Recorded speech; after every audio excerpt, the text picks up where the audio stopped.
हमारा तू छोरा के जबहि ससुरवा कोना गे। हमारा तू छोरा के जबहि ससुरवा कोना गे। सोना तोरा सोना के फरतौ पिलुआ हमर शराब करतौ गे। डीजे राहुल बाबू रिकॉर्डिंग बाय मां लक्ष्मी स्टूडियो कुशेश्वर बाजार।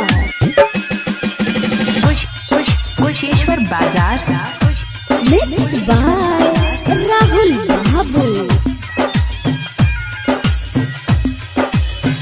मंगिया सजाई के एला तू हमरो गाना मांगे।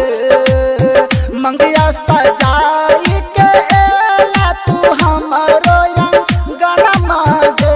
सोना तोरा सैया के फरतौ पिलुआ हमर शराब करतौ गे। डीजे राहुल बाबू फरतौ पिलुआ कुशेश्वर बाजार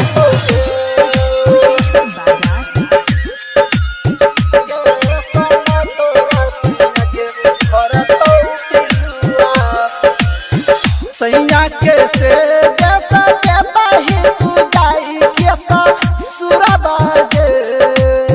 सैया के से जैसा जबहि तू जाई के ससुरवा गे। सोना तोरा सैया के फरतौ पिलुआ हमर शराब करतौ गे। डीजे राहुल बाबू रिकॉर्डिंग बाय मां लक्ष्मी स्टूडियो कुशेश्वर बाजार।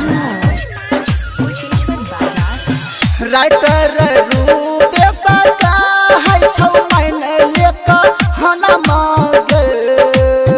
राइटर रूपे सका है छौ महीने लेका हना मांगे। सोना भमक छोड़ के नहीं जो ससुरा